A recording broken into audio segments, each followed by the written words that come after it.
Cyprus football, the passion, the thrill. The passion, the thrill. The stadiums roar, you can feel the chill. You can feel the chill. The teams are ready, the battles will start.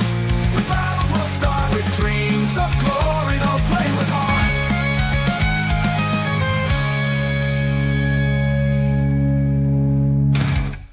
Kalimera, Kalispera, wherever time you're watching this is Mappa. I'm Stel, but you're not here to watch me. You're here to watch this guy right here, Leon Balogun. Welcome to the show, Fila. How you doing, bro? I'm not too bad, thank you. How are you? Yeah, very good. Very pleased to have you on. I'd like to thank Gosta and Ari for giving us permission to speak to you. I know it's a very busy time of year, but it's the international break, and I can see you're enjoying the weather in Cyprus at the moment. Yes, it's not bad. Also, apologies at that point. I know I told you before, but you were very patient, waiting for a reply, actually, or for a response in terms of when we can make this happen. And to be very honest, bro. I just kept forgetting. But yeah, we finally made it, and I brought the best Cyprus weather with me, with some clouds. So Hey, listen, it's better than the UK weather, and you know what I'm talking about, right? yeah, but you know what? As funny as that one is, me and my girlfriend both, we actually miss it a little bit, you know. Not Oh, necessarily the weather, just overall the UK.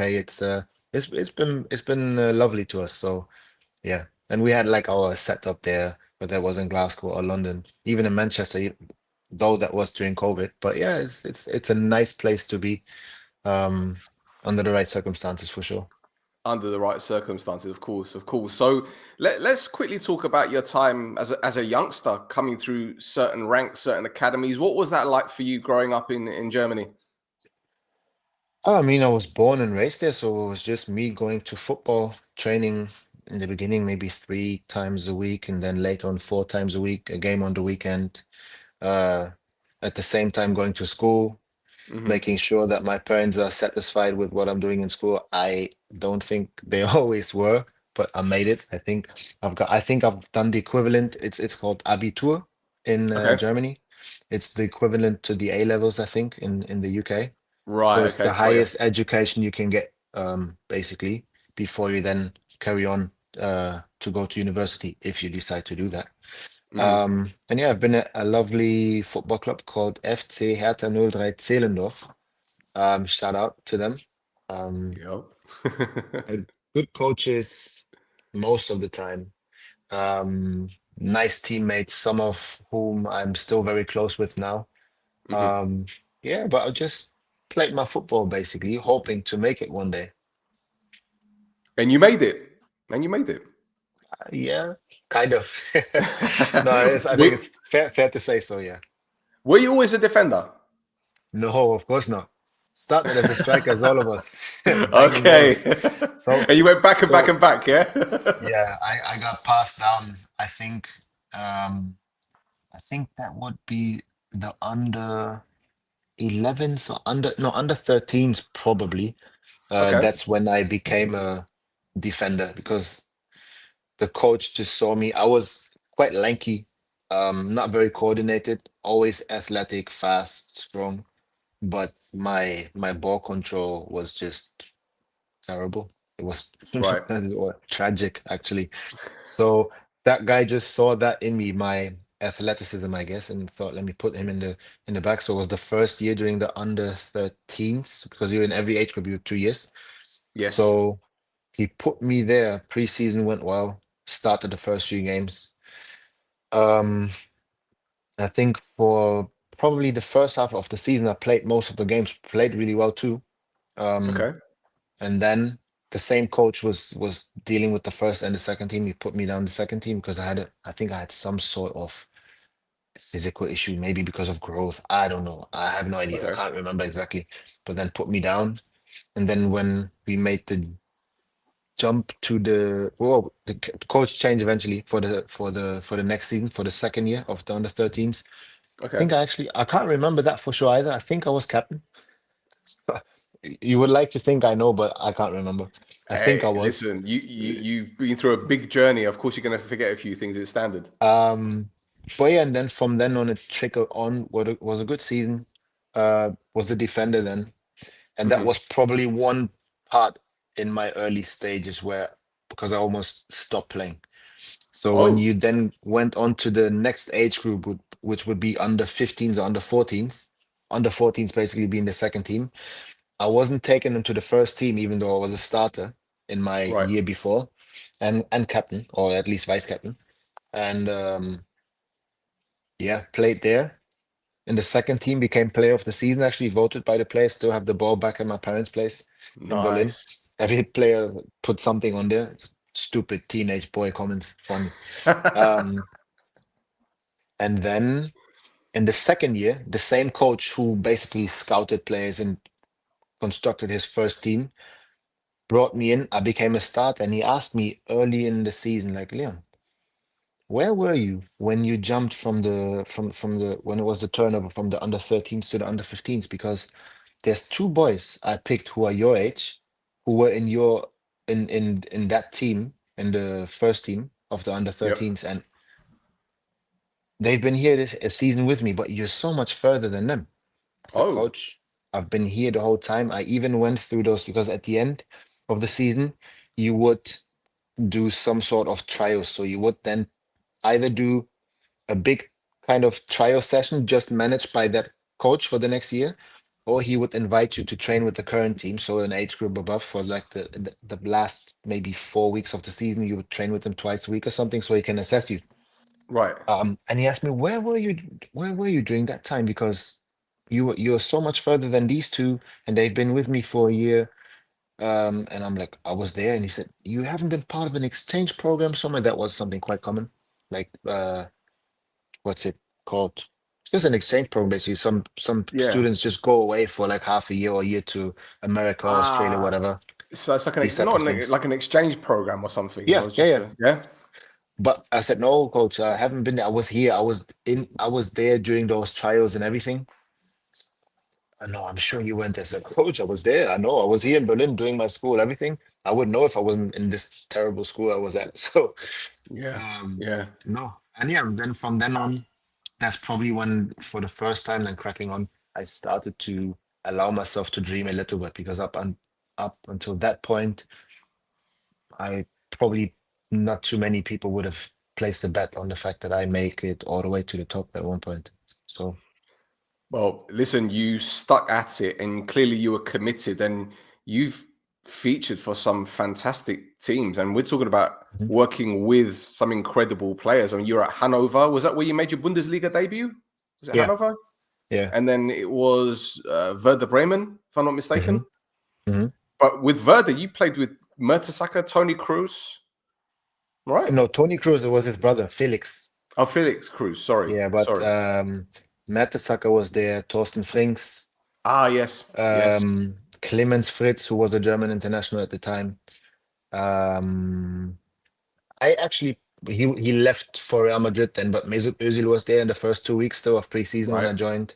Marco Marin, Oh, Arnautovic, wow. Marco Marin, Sandro. that's a name. Marin had a lot of potential. I remember Yeah, him. Had a yeah. lot of potential. We Incredible. still talk until this day. He's now the sports director at Red Star Belgrade. So we met Oh, here when they played Papas a few weeks ago, like a couple months ago. Um, yeah, good guy, very, very good guy. Arnautovic was there. Um, so that explains how he went to Red Star because he knew. Okay, okay, makes Claudio sense. Pizarro, big, big name. Yes, yes, If you remember the Brazilian defender Naldo, yes, he was yes. there. Goalkeeper Tim Wiese, German international as well. Didn't he become a Um, wrestler? some Tim sort, Visa. like he's massive now. Uh, then Aaron Hunt, also a Yes, German international at one point. Yeah, there was some big calibers there. that's Mhm. incredible. That's absolutely incredible. And you've played against some sensational teams at Yeah. Bayern, Dortmund. The stories that you must have. Uh, it's incredible, absolutely incredible. Yeah, So, I mean, one of the funny ones is Leroy Sane actually. I wouldn't say we're close friends, but like every now and then we exchange a DM or whatever, but we're cool. And I was in Düsseldorf at the time, mhm. end of the season. I was still recovering from my foot fracture that I've Okay, suffered in my national team debut. Right. And I was just going out to a club in Düsseldorf, and I saw this group of, I mean, at the time I was 25 Okay. and was just dancing like with a friend and stuff. And I see this young group of players. You knew they're ballers for sure. Having a table and just getting a pop, but they were quite young, probably just 18, probably. Or maybe under slightly. Happens Hmm. sometimes, you know, we've all done it. So and having the time of their life. And I was just going off all my moves that I had back then. And we were kind of vibing a little bit with each other. Didn't know each other though. Maybe I don't know if they knew of me, because also I was never like a super popular or famous player in Germany. But it was Leroy Sané and Thilo Kehrer. It was them two and their boys from their academy. They were on probably pro contracts already, Okay. but still playing under 19s and stuff. Um, your mic just went off again, just for you to know. I can see it. No, that's fine. Uh, That's fine. I mute myself in case there's background noise because no problem. sometimes you get cars driving by, or you might get the neighbor's gardener just cutting things, and then it just cuts you off. So I yeah, just wanted to let you know. No, that's but fine, yeah, bro. that was one funny story. And then 1 or 2 years later, we played again, or a few years later, we played against each other. Before that, we had actually met through a friend in common, and we were like friendly before. Then we ended up playing against each other. Leroy Sani at Schalke back then. I was at Mainz. Thilo Kehrer was just starting to play a little bit, I think. Hmm. But then obviously, if you look at the career that Leroy Sani went on to have, Yeah. it's just a funny story there. But yeah, I mean, it's football. At the end of the day, somehow a lot of things are just normal, even if you see them, if you face them on the pitch. And then if you speak to some people, oh my God, you played against Aubameyang, you played against Lewandowski. What was he Hmm. like? You played against I don't know, Aguero. Oh my God, oh my God. I mean, yeah, but bro, it was a game. It was like win or lose, you know? It's like, Yeah, I think the average football fan will obviously get excited to know that you've played against these people, and I think Mhm. perhaps now because you're still involved in the game and you're so focused on what you're doing now, you don't tend to think about the things that have happened in the past or who you played against. Perhaps when Yeah, eventually you hang up your boots and say, right, oh my God, I played at this stadium, I played yeah, against that one, and it's probably the realization that's going to come afterwards, yeah, you I know, think so. and yeah. I spoke to a friend about it yesterday. We spoke about the national team, and he was like, "Bro, you know, there's one thing that nobody can take it away from you. You played World Cup," and I was like, "Bro, you're right." You know, I mean, obviously, I know it, but if you say it like this, and then I start actually thinking about it, it's massive. It's Yeah. so huge. But like you said, because you're still involved in the game, kind of, you you forget how much it actually means. You realize at the time, because I remember we qualified and then I was crying out of happiness and stuff, but at the same time, then you just go on with it, you know, because the Yeah. next game is just around the corner. But you're completely right. And also what doesn't help me is I'm really bad at remembering, like, just talking about things. I Mhm. think once I hang up my boots, I will really need to spend some time, maybe even speak to someone who can help me properly go back into the time, and then just get everything out of my memory and Yeah. actually lay it out in front of me, and to then just not just to realize, but also to remember, because like you said, there will be a lot of funny stories. Well, this is it. And the thing is, it isn't just about the quality of the teams that you played for, it's also the characters within those teams. Because as Mhm. you know, you don't just mix with the first team. You're going to speak to Yeah. scouts, you're going to speak to coaches, etc., and you're going to see and witness and experience different things. So again, this is why I think it's so important that players such as yourself, who I can tell straight away that you're a humble guy, that the experience that you have can be passed down to younger players, and I'm pretty Mhm. certain you're doing the same thing at Aris. Maybe you've done it at Glasgow Rangers, etc., etc. So yeah, it's going to be an interesting book when you decide to write it. I have a good friend of mine. If he watches it, shout out to you, Pete, as physio. He treated me. He was the first physio I was ever in touch with, actually, at my boyhood club, Hertha 03 Zehlendorf. And I think he had just finished his like um, education as a physio, just came out of school basically. And he had a really good way of explaining what he's doing to you. So he gained trust. And I think at the same time, it helped him in terms of just repetition, saying things out loud. I might be miles off it here, but that's just how I perceived it at the time. And spoke to him a few days ago, actually. Cool guy in Berlin. And he said to me, I don't know how many years ago, he said, for a very similar reason that you just mentioned, he said, you should write a book because my story is not your fairy tale. I'm not your Neymar, Kevin De Bruyne, Messi, Mbappe, you name all those top 3% of world football. I don't know, further down somewhere, but there's a lot of players like me probably who had some of the roadblocks that I hit and maybe didn't manage to overcome it, or even in the youth already that just didn't have this commitment or just this will to just keep on trying. And Yeah. don't get me wrong, I'm not gonna say here and sugarcoat myself and say, "Oh, I'm amazing. I've done this." But one thing I have to give myself credit for is I've just always had perseverance, and I'm a patient guy. So I guess this Do you helped a think little that's bit as well. That's what's lacking though in football with youngsters these days? Patience. Yeah, patience and perseverance, because it I seems that a lot think of them get very easily, I won't say distracted, but when they take knocks, it's almost as if they struggle to recover from them.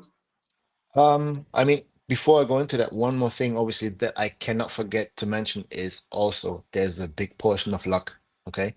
Um, because right place, right time, um, there's a few factors that come in, but at the same time, I believe that you can manipulate your luck, you can force it if you just keep on knocking at the door, in the right way as well.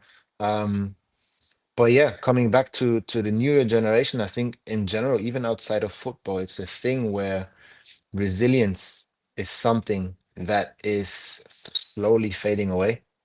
Um, because I mean, we have all these gadgets and that, not just that, but like now it's AI.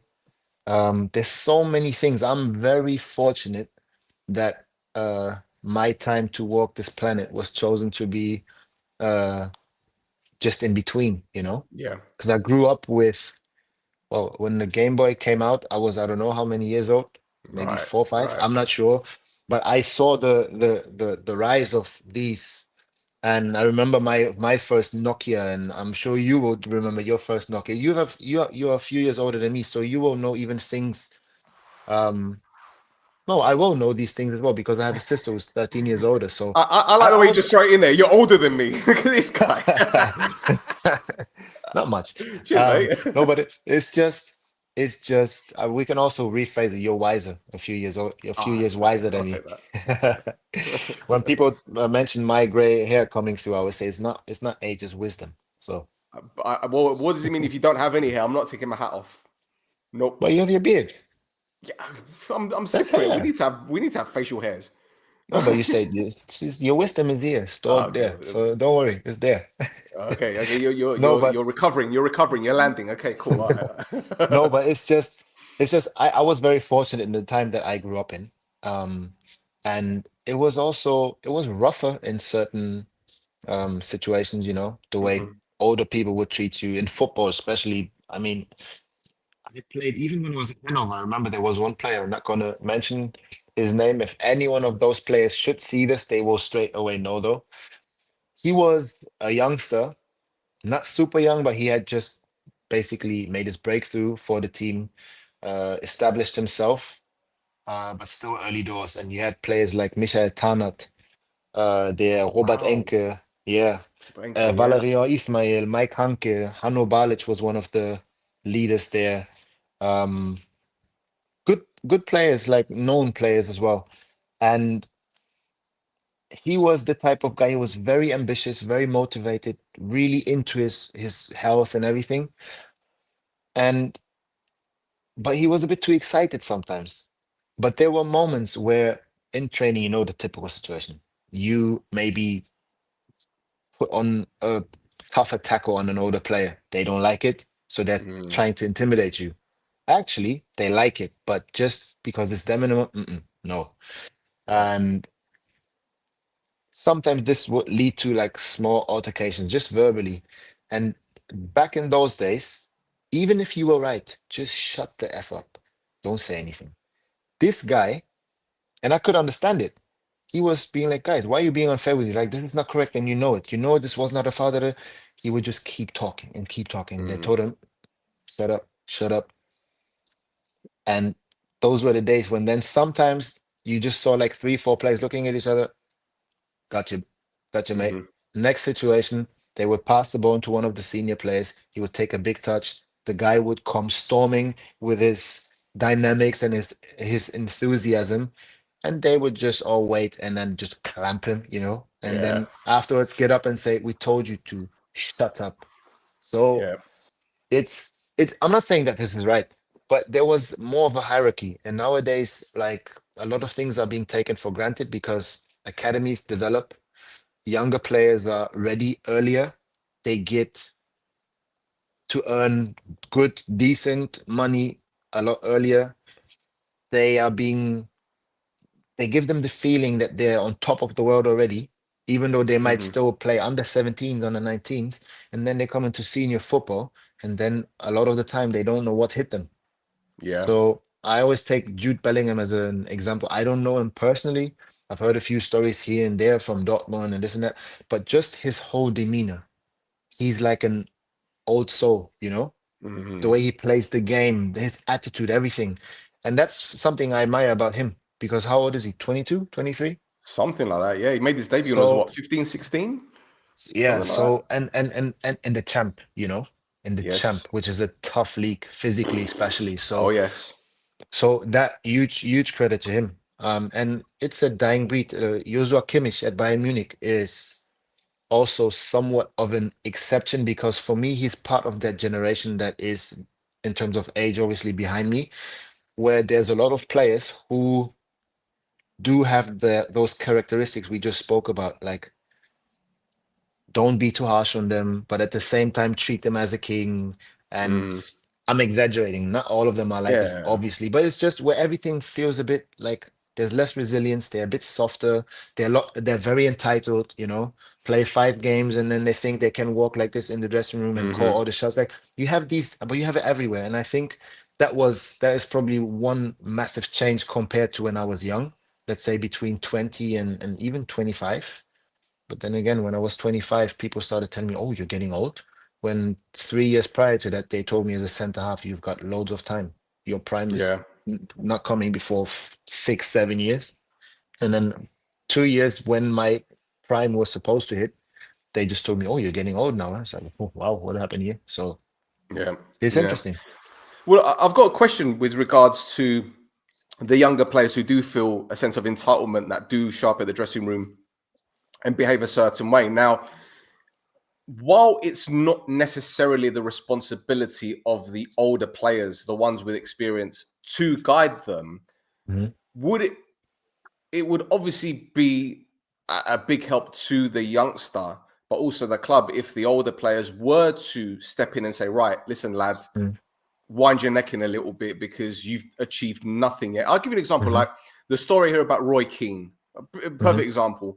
When Kieran Richardson showed up, and I think he bought a Bentley after playing a few games at Man United, and Roy Keane gave him a dressing down in front of everyone, and the lad got rid Mhm. of the car and came back with his Peugeot. It's these little things where they need to be humbled. Is it just as important for the older players to get involved and say, right, not just for the club's benefit, but also the players, the youngsters' benefit long term, to kind of say to them, come on, humble yourself, stay humble, huh? Ideally, yes, but I think there's different factors that come into play here because that time, if Roy Keane wouldn't have done it, probably the gaffer would have done it. Mm, Um, or even like a sports director, whoever, somebody from higher up. Um, in Germany back then, when I was younger, coaches would just rein you in and they would just let you know, listen, calm down. hmm Um, but I think nowadays, because there was this shift where many clubs realized, okay, we need to put more emphasis on our youth development. So younger players came up. that changed the way they treated them. Also, probably Right. they did realize, okay, you can't just kick a player because he, I don't know, forgot to collect the balls after training, or because he actually called you out for something in a rather respectful way where you were wrong as an old player, or because he nutmegged you whatsoever, you know? Mm. All these, you will know all these things as well. All these little things where you're like, what have I, you know, you're a young player, like, what have I done wrong? And next thing you just, pow, they just Yeah. hammer you. So these things have changed because now agents start to step in. Uh, Right. Coaches had to adapt their ways in order not to upset or offend young players, in order not to lose them, or not to upset the agent and then have the agent call the club, say, listen, if this manager doesn't get his act together, my boy is going to move to the next academy or to the Yeah. Yeah. next Yeah. club. All these things, that's what I mean. Like, for young players nowadays, I have the feeling in this environment, a lot of those things where you build resilience, they have been taken away in order to Hmm. make it easier for them and more comfortable to them, to enter into an industry that is tough, especially here. You know, there's a Yeah. lot of pressure. I mean, people always are quick to say, "Oh, but they earn this amount of money." No amount of money can make sure that you're mentally stable, mentally healthy. Yeah. It's impossible because you can earn, I don't know how many millions. If half of the country is against you, it takes something. You need to have a thick skin in Yeah. order not to let this affect you and just think, oh, you know what? I'm just going to dry my tears with my pound notes, whatever. Mm. It's very simple, and it's I always say, like, put yourself in the situation that you're doing something. Yes, it's very well paid and there's loads of benefits with it, but you sacrifice a lot of the time. Take my example. I'm living away from my family now for it's year number 18. I can't just go on every Christmas, on every birthday. I can't just be there all the time. You know how many birthdays I've missed from family, Yeah. from friends, like celebrations, weddings, all these things, like baby, so many things I've missed. And again, I'm not complaining, but it's just sometimes you need to put things into perspective. Okay, I get some sort of compensation, but at the end of the day, everything has its price. So Yeah. if maybe you get money that is completely above average, something else will make sure that you come back to balance. Yeah. So Yeah. it's always like that in life, regardless of what that is. So you and that's to come back to your question. Sorry there, but it's just, um, if you take all these things away from those young boys, you essentially make it easier for them maybe to step into the world, Yeah. but you don't prepare them for the very likely possibility of hitting other types of hardships. And how ready will you then be? Because all my setbacks when I was a kid, when I was in like academy level, and even in the first 4 or 5 years of my career, all of that and the way the characters around me have been, and I've been in the change. All Hmm. that has helped me to build a resilience to just say, I'll keep on going. I keep on going. Part of it is character, but still, I had a lot of hardship that I wish in the moment I probably was wishing, oh, why did it happen to me? I wish it wouldn't happen to me. But in hindsight, it prepped me. What would you say is the most difficult um period of your career? You mentioned the pandemic earlier. I know that hit a lot of players because obviously you weren't able to get out to see your teammates, do your regular training. Maybe you enjoyed being at home. I don't know. Was that the most difficult part of your career, No, or was that it was maybe calm. an injury? Or That it was was calm, yeah. I was okay, yeah, I was at Wigan on loan at the time from Brighton. Zoom Lived training in sessions, yeah. no, they were not calm. I didn't like them, but I was living in Manchester, lovely city. The only thing me and my girlfriend were missing at the time was just a bit of the bus of people. It came then towards the end when they started to lose restrictions and stuff, but that was not so bad. Again, Mhm. I know what this time, and I hope it will be. Um, I hope they're doing an honest investigation of all the things that have been done wrong during that time worldwide. But obviously, because of what I do and what I have accomplished, for me, that time was fairly comfortable. I know Mhm. that I didn't have to worry about my paycheck.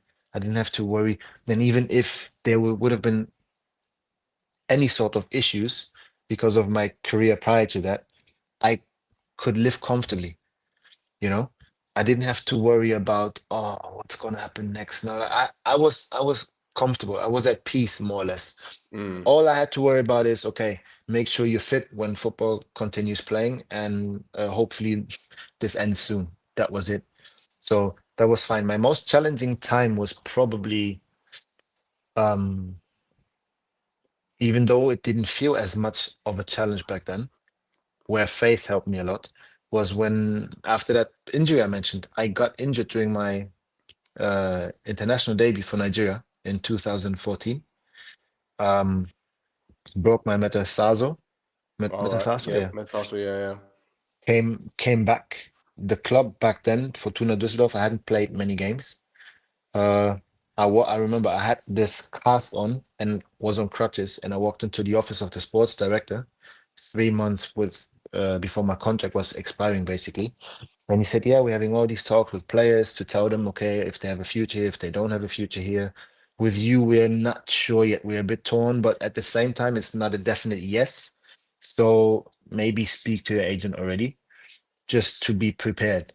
And then I remember the guy asked me, "Yeah, what do you think about your injury?" And I was super enthusiastic. I said, "Yeah, I'm gonna make it," because I was hoping to play in the World Cup 2014 or be at least in the squad for Nigeria. Obviously, never happened because I wasn't fit in time. But I told the sports director back then, no, they say it's healing well, blah blah blah. I'm quite positive that maybe I can even still play a game or two at the end of the season. Bonkers, was never in the cards. Um, and then I went on to be unemployed basically so my contract ended 30th of June. Yeah, almost 5 months. And I was receiving that money from the government you get if you're unemployed. So I had to apply for that. Yeah. At that point, um, I was never on big money because Hanover was my first club. Don't get me wrong, I definitely earned more than the average, but I also didn't earn probably what people think Hmm. as a football player you're just getting. So I think I netted around, again, I'm not saying it's bad, but just not what people think. I think I netted in Yeah. the first 2 years 4,000 euros per month, Okay. Right. which is, yeah, again, like probably people wouldn't think that. Um, I remember the guy from my old club where I was signed from. He said, "Oh, from now on, it's only those purple like 500 euro bills for you." And I was like, "No." Hmm. First of all, I'm not like that, but at the same time, it was just wasn't like that. So, and I earned around that money for the first 4 years of my career as a professional because of Werder Yeah. Bremen, I trained with the first team, but I um played with the second team most of the time, and I had signed for the second team as well. So, and then only when I signed for Düsseldorf for the Bundesliga year before I signed. They were in the Bundesliga, got promoted second year. Uh, we played second Bundesliga because we got relegated, and there I earned more than like a little bit more, but it was still we're still not talking about a few hundred thousands. So Hmm. I had saved some, but when I was unemployed and had no club, still being injured, you can imagine my parents at home. They were like, "Oh my God, my father Nigerian said, oh, you need to go to university." And my mom was like, "Ah, don't you want to start studying?" And I was always just saying, "Listen, I'm actually very relaxed. Something will happen." And it did. I signed with Darmstadt, I think. Funnily enough, the first game was against my old club, but I hadn't trained enough at that point, so I was just You on the weren't ready. bench. Yeah. Or not even. I was just watching the game. And like then I played for them second Bundesliga. They had just been promoted through playoffs from the third league in a crazy, crazy thriller, basically. And then we got promoted directly to the Bundesliga, which was insane. Um, didn't play very attractive football, but very effective. And I played right back that season, scored 4 goals in 21 games, I think. And then I moved to Mainz. And then that was actually the first time I thought, now I actually feel like a proper professional. And I was 26 at the time. So 27 almost. So you been through quite a bit at this stage of your Yeah, career, you know, yeah. and it's quite. I say for me, it's impressive how, as you mentioned before, the word resilience, how Mhm. resilient you have to be, because you're going to come through various stages of your career, whether it be through injuries, letdowns. I Mhm. mean, I'm just guessing here that one of the most disappointing moments for you in your career was the non-qualification for the World Cup, the Ghana game. Was That that was is that one of them? it's up there, but um I think I had moments where I was more worried. So, Yeah, for example, I have to go back to Hanover then. So I've only played 3 games for the first team. And the first one I got subbed in against Hamburg. The second one I came on against Wolfsburg, actually played amazing, but afterwards just wasn't handled in the right way. And then the third game was my first start against Werder Bremen, who I will go to after that season. Um, Against Marco Marin, Claudio Pizarro, Aaron Hunt, Özil was on the pitch, Naldo, Frings, Fritz, Mertesacker, Hugo Almeida was there. They killed us the 5-1. striker. Yeah, yeah. I played right back, and I remember they they they brought me to Hanover as a right back, even though I played center half, because when they scouted me, I recovered the ball, went out to the left side, and I just zoomed across the whole flank and crossed it, blah, blah. And they thought, "Do you think you can do this on the right?" Before they signed me, I said, "Yeah, of course, I'm a right foot, so I can do it." So they tried to transform me into a right fullback, and then after 6 months or so, they realized, okay, no, it's not him. Technically, he's not good enough. Da, da, da, da. So yeah, ended up being a center half, but this is now 1.5 years into my time there. I had signed a 2-year deal plus 1 year option. And it was around February time, I think. We just had a new coach battling relegation as well.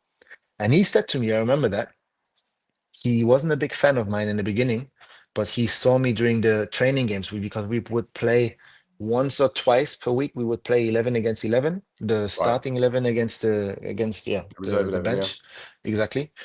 And not for super long, but let's say, I don't know what, 3 times 4 minutes, whatever. And he said to me, I realized that, like, all the time on a regular basis, you cover unbelievable for your other center back partner, who's obviously a lot like who's a senior international for Swiss back then, um, Switzerland. And you're very strong, you're incredibly fast, you're physically really strong. Okay, on the ball we have to work, but you bring a lot of very good attributes, and you read the game really well.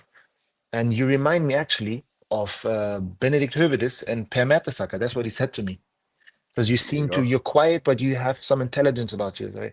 And yeah, I would like to start you tomorrow against Werder Bremen, yeah, but as right fullback.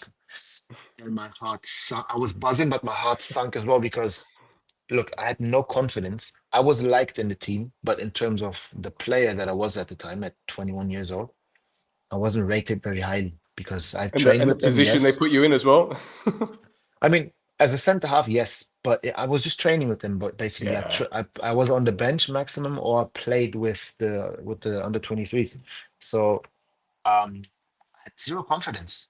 But Mm. my best friend, Konstantin Rausch, in that time he was my best mate. He was a few years younger. He broke through in my. That was the second year of my contract, obviously, when this happened. He was there when I first signed as a 17-year-old. He was like the new starlet. They had discovered him because he came through the academy there, and gave his debut the season before I joined, and he done Right. really well for himself there. And he said, "Oh, bro, I'm gonna play left side. You're gonna play right there. Oh, come on, let's kill it. Let's kill it. Let's kill it." First 20 minutes went well, but then they slaughtered us 5-1 at home. And after that game, I was out again. The coach didn't even pick me up, didn't speak to me, nothing, nothing. Um, I think the next game, I think I wasn't even in the squad. Like, it was a little typical, like what coaches do. He needed Yeah. me, so he just gave me that talk. And after that, obviously, then there was also like 3 months prior to my contract expiring. I felt, I still felt kind of, it was my first station as a pro. So, and I'd made good connection outside of the club, within the team. Like I said, I was well liked. I liked all the older Yeah. players because I was respectful and all sorts. And I remember the last day when everybody goes off into the holidays, you get your programs and stuff. I had to fight tears. I didn't want to cry in front of everyone, but I felt like crying, because I knew I'm done here. And it felt like I failed. Yeah. So to pick myself up from that then was tough. And then I moved to, because I also thought, okay, I failed. So what's going to come next? Because before I signed for Hanover, I could have signed for a bunch of second Bundesliga teams. One of the sports director we had at the end of my time in Hanover wanted to sign me before I signed there with Hanover. He wanted to sign me for Alemannia Aachen in the second Bundesliga. And I Right. remember he told me you should have signed with me in Aachen, and I would have built you up to the Bundesliga because you've got everything. You just needed more time.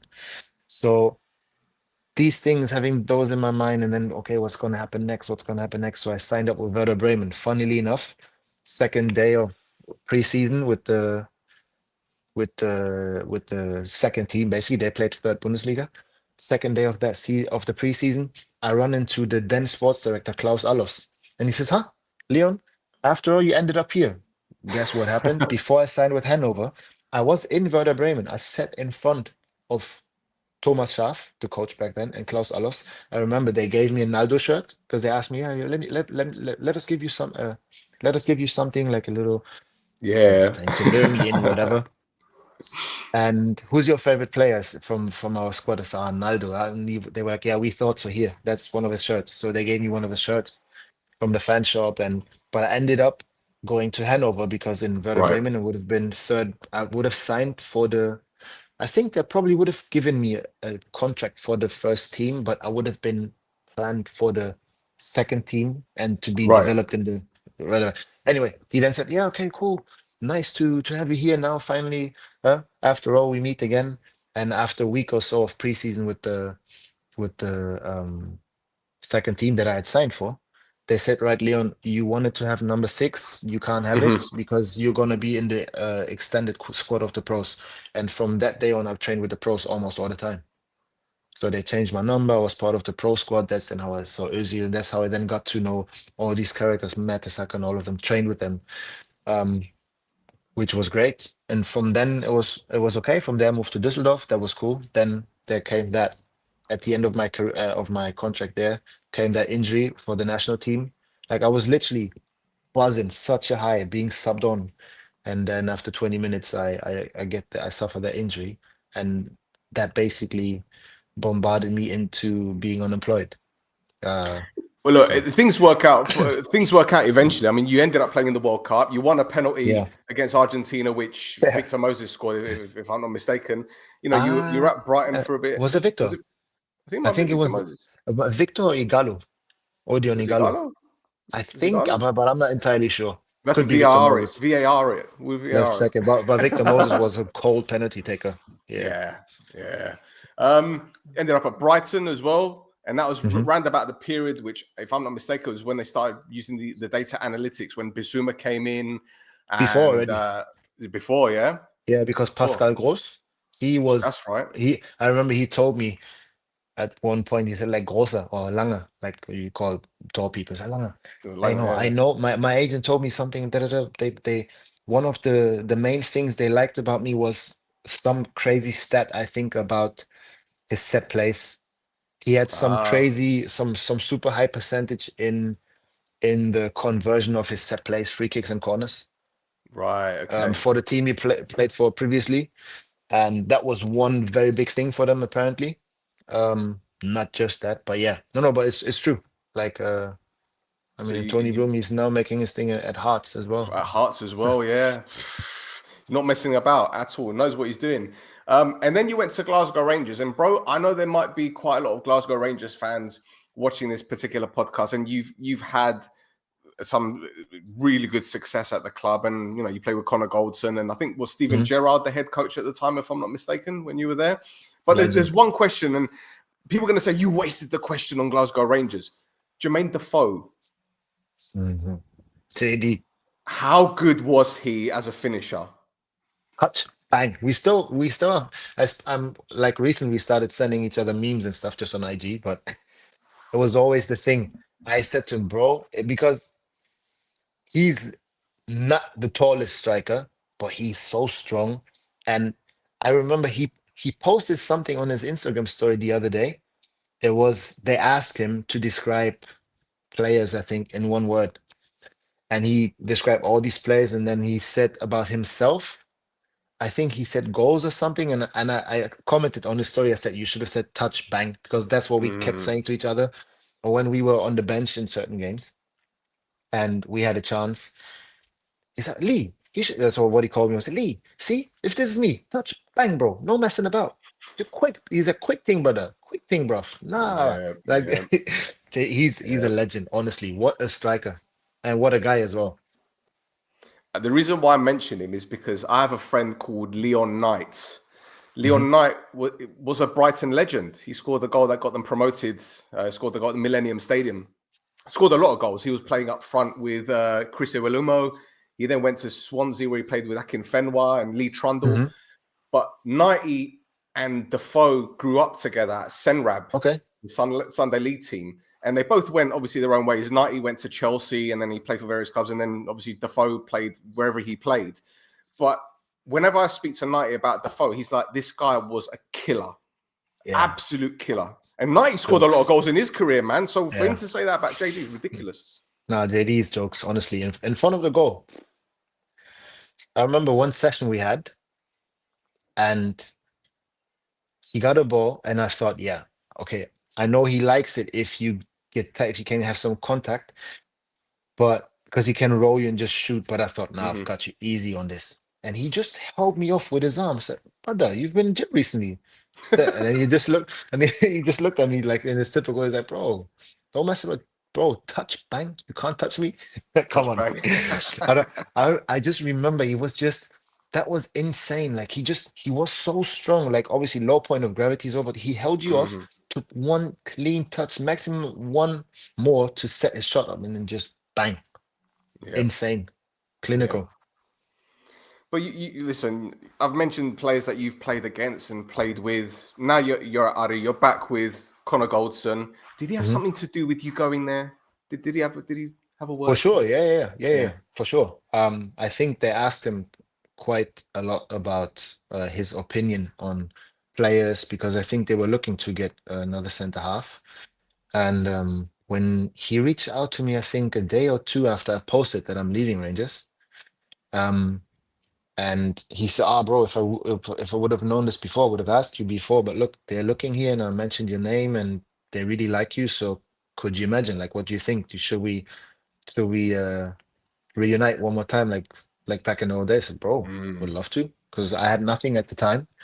Um, and I thought, yeah, let's give me a bit of time just to calm down, because this was 2 3 days after the end of last season, and I wanted to go on holidays a bit, switch off. Obviously, I think everybody knows by now how much Glasgow Rangers mean to me, so that was tough on me anyway.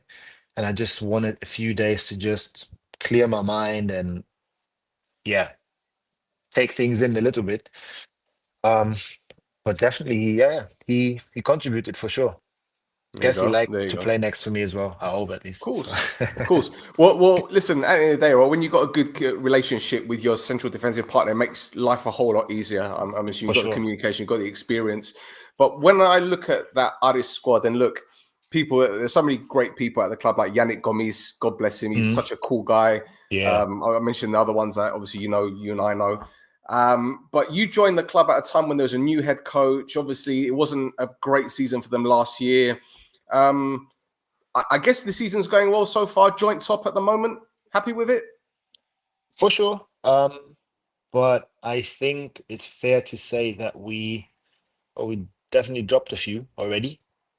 That were Against very my team, unnecessary. that penalty from Connor. That yeah, I'm that an Omonia were fan, bro. So when I see Connor stepping up, I'm thinking you better miss this one because I ain't going to be happy if it goes in. So, yeah. Well, those were very. But it's. I mean, this one, to be fair, I felt like so far this was our strongest opponent. That felt. I mean, we were like down to 10 for what, 70 minutes or so. that's right. Yeah. Buhanda was Um, sent off. Yeah. but but regardless of that, on the pitch, it felt like they actually asked you the most questions from the teams we've played so far. Um, Overall, but yeah, but still we dropped a few points. Could have been a bit more consistent, I think, in terms of our level. And there's a few games where we made the wins that we got in the end a lot harder than they should have been. So there's definitely still work to do. So looking at everything at the bigger picture, um, I think we can be happy. But then again, that's something that Rangers installed in me. The likes of Jermaine Defoe, also Steven Gerrard, and just the club itself and the demands there. Um, to be very critical at all times. And Hmm. that's why I'm not 100% satisfied. But if I take myself out of this a little bit and look at everything, I think we're in a decent position. But we still have work to do. There's no time or any reason to feel like we can breathe for a second, because the competition does definitely not sleep. They might drop points, but we need to make sure that we do our homework. And yeah, I think the last game was a good step into the right direction again.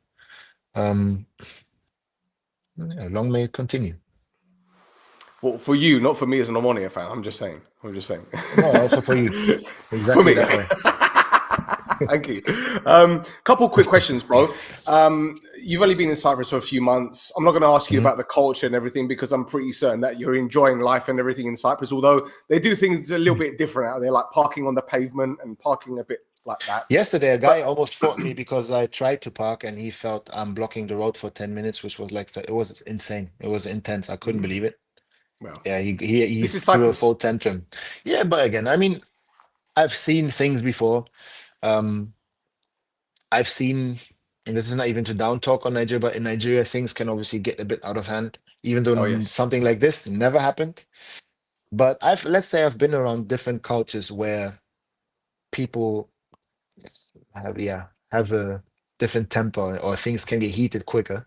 So it's okay. That one was new to me, but overall, to be honest, it's a change for sure. To if you grew up in Berlin, if you then live in cities like Glasgow, London, or in general in the UK and like Western European countries, everything is more fast It's paced. It seems different, bro. a It's bit more different. structured maybe, but at the same time, I like to put things into perspective. And as much as some things might be unusual or even we miss some things, again, if you bring it back to balance, you get back on other ends. So Yeah. you're able to slow down a bit and don't stress yourself as much about things that you would stress yourself in Glasgow, Berlin, wherever you are. That sometimes are not even worth your time, Hmm. So Yeah. again, it's about perspective, and it's so far it's been nice. And obviously, like I said before, the weather's helping. Not Absolutely. July and Absolutely. August though. That's too hot. It's too hot, yeah. Hmm. But hey, well, bro, look again. A few quick questions. I'm going to fire them over to you. Okay. First of Go all, ahead. when it comes to the, I'm going to say I wouldn't say the ability of the players, but have you seen any standout players in Cyprus, Cypriot players? I'm not talking about the foreign players, because there's loads of them, and I'm sure you can name hundreds of them in Cyprus. But in terms of the Cypriot players, are there any that stand out for you? I mean, you can include Ari players as well if you like. To be fair, I didn't have my TV until last week, so I haven't watched a lot of Cypriot football. I've seen obviously That's when why we you do need to our watch this podcast, because we do we shows have every week, bro. Come on. obviously we do our analysis, but from our team, I like Hambos. I like him. You asked me before about it. I've always had it because with my friend from Hanover, that guy I mentioned, Konstantin Rausch, because of the way old players would treat you, sometimes we said we want to be good old guys. Mhm. And sometimes I put my arm around him and try to, yeah, tweak his Calm him mentality down a a little bit. bit. Calm him down a No, little no, bit. no, no, no. I don't think I have to calm him down. Sometimes I feel like I have to fire him up a bit more. Really? No, but yeah, I know just he's in got the a bit way, of a like, temper, man. I know his mum, and we've no, spoken this, about his this, temper. He needs a. this, this, this for sure. But I'm not talking. No, just in terms of realizing that there's potential there to dream bigger. Mhm. So I definitely see something there in him. Um, but overall, must be honest, I haven't watched too much Cypriot football so far. And in the games, I'm not really one to. Afterwards, when players talk about it, sometimes I'm like, yeah, okay. But then at the same time, so far, not to sound cocky, no, I don't think it was Cypriot players. then as well. Okay. There.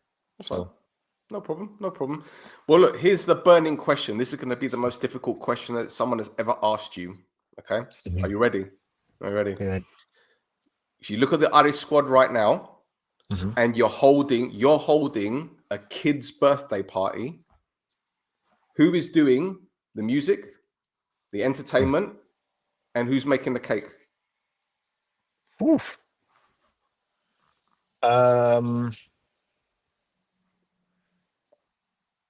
The entertainment, I would give it to Steve Iago I knew because you'd say it. because you know what? This guy is just fun, man. Oh, it's just funny to be around him because, yeah, no, he's fun, honestly. Great guy, and he's just funny. And he knows his way around kids and with kids as well.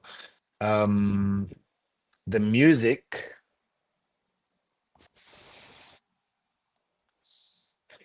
ooh,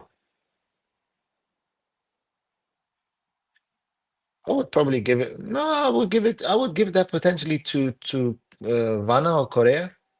Oh, so we're going Yeah, with because some Brazilian Yeah, or reggaeton or because something like personally, my girlfriend's from Brazil as well, so I like those vibes. And Brazilian music, there's a bit of everything in their music. If you want to have something a bit slower, you have obviously a funk, you have so many different directions. So and there's a bit of everything in there.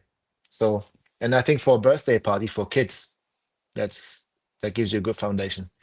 And that. then who's bringing the cake? Or Who's who's making the cake, or even who's doing the barbecue? Because you can have both. You can have a barbecue and a cake. Oh, barbecue? yeah. Korea. Hannah? Oh, You Korea. can, Okay. yeah, because again, did you ever have a Brazilian cake? No. Then you've got homework. Find Okay. a place where you can get one. Unbelievable. So I'm not sure if he can bake it. Maybe his wife can, but Okay. if not, they have contacts that can do it. They have a connect. Yeah. And barbecue, obviously, as well. If you've ever been to a Brazilian barbecue, then they know what they're doing. What would Wes and Ross be doing? The Brits, and even Connor. What would they be doing? What would they be doing? Eat. Ross would be Just in the eat shade, so he doesn't get burnt. in the And shade. Oh God. uh, Wes, Connor, and myself, we would just eat Okay. and enjoy the Fair. vibes. Fair. Have you been introduced to Freddo Espresso yet? Yeah, I'm not a big fan. No, no coffee guy. No, because I do like coffee a lot actually, but I don't know if it probably has to do with in Germany. It's like nobody really likes cold coffee. But then Right. again, if we say cold coffee, that's coffee that went cold. Right. Okay. So Like I know mine. Fredo. So yeah. So Fredo, obviously, I don't want to step on anyone's toes. It's Oh, massive here. that's blasphemy, But for bro. me, no, for me personally, I just prefer hot coffee. Okay. That's it. I just prefer it like that. And Is it's that your the whole go-to? thing. That's your go-to, yeah? That's your Hot go-to coffee. drink. Yeah? Yeah, no, my go-to drink is water, probably. Okay. Fair enough. But no, Fair but enough. I do enjoy a coffee for sure. And I usually go for in the mornings cappuccino or flat white, and then sometimes cortado. Okay. Or Italians would say espresso macchiato. Espresso macchiato, yeah. Yeah. Because obviously cortado is with condensed milk, I think, and then That's right. so and obviously Italians, when it comes to their food and everything that's Italian, They're they particular, take bro. take Yeah. great pride in it, rightfully so, because it's amazing. But yeah, And you got people saying put pineapple on a pizza. What is this? no, that's a It's crime. mad. Yes, That's a it's haram. crime. Can't Yeah. happen. Yeah, big haram. Haram. I ain't having this. No. Yes. So, a couple more quick ones. Have you been introduced to Zorbaz yet? The bakery. Yes. So there's two members of Ari, one player and one our nutritionist actually. They were on about it the other day. Yeah, coffee berry within there is amazing. Coffee berry. I went there. I have to say the coffee is good, but the cup broke. So I had everything all over my lap the other day in the car that I was fuming. So the last two times I went, I asked them for a double cup, and obviously the pastry. I had a spinach pie, and that was Sparkle pizza, yeah. wow, very nice. I by the way, I love Greek food. So the past 2 summers I've been to Greek. Filo pastry. Oh, mamma mia. Like around feta and with some Mm-hmm. honey and yeah, it's Nice. nice. Karadozyako is one name of a restaurant I've been to in Zakynthos, which was Okay. amazing. I think we went there 3 times in 1 week because I loved it so much. But the word itself means homemade, right? Yep. So that Speak just of, yeah. stuck with me, and yeah, I like it because it's simple food, but it's just from the heart, and it's just gives you joy. I love it. Absolutely. Okay, I've got 2 more quick questions. But Have you ever shopped in Jumbo, and what was the last thing you bought from there? I haven't been in there even. I walked past it because there's one Alpha Mega with a jumbo Yep. inside of it, and there's actually not far from where I stay is a jumbo as well. Ross actually told me about it. He bought like a paddle or something there, like a paddle boat. Yeah. Connor told me about it. You can buy anything Um, there. Buy anything, bro. yeah, but no, I was intrigued to go, but that's a few weeks ago now, so I forgot about it again. But no, Yeah, well, it's I full of the still have to Christmas go. stuff. It's full of the Christmas stuff there. So if you're not No a fan problem. of Christmas stuff, just stay away from it. It's Yeah, just then you're not going to vomits see me Christmas there all over anytime soon. it. Now, again, one more question. I promise that's it. What's better, Ghanaian or Nigerian jollof? Are you trying to? This is an insult. Listen, So I've spoken to one Nigerians and they told me that Ghanaian is better. So I'm just one none. thing is Nigerian jollof, and the other thing is poison. Fucking hell. No, look. Obviously, it's a huge debate always for me because I know if some Ghanaians say it, they're gonna wish me all sorts of things. If some Nigerians, The juju. this for me is Juju. pure. This is pure banter. There's some things that that Ghanaians do, for example. I think it's called puff puff. It's like some dough balls. I've heard of Unbelievable, it, yeah. incredibly great. But it depends always. I've heard Nigerians say as well that Ghanaian jollof actually is unreal. At the end of the day, it depends who makes it. Right. But if you were to ask me where you go to, I go to a Nigerian restaurant, I get my jollof, I get my pounded yam, and I get my egusi soup. Make a chogwelu. Eh? You see See, I how brought it out on you now. See, it all came out. It all came out. Lovely. It came from the So heart as yeah, well. I could tell soul food, always. bro. Come on. Oh, that is for sure. So it's humbling you. Literally, it's gonna tie you to the couch for a few hours, potentially for the rest of the day, especially the pounded yam. But the next day, you will feel supercharged. See, you could tell I've been hanging around with a lot of Nigerians over the years, man. I've been born and Yeah. raised in North London. Come on, I know all about these things. So you know. There you go. Well, Leon, thank you so much. We were meant to do half an hour. We just banged on for an hour, but I'd like to thank you so much for your time. I know you're a busy guy. Good luck It's for cool. the season. Thanks for joining Thank us. you very much. And Been genuine. it's been an absolute pleasure having you on. I'm going to Thanks for wrap having it me. up. So, boys and girls, thank you for tuning in. Leon Balogun, good luck for the rest of the season, mate. And Thank you. we're out.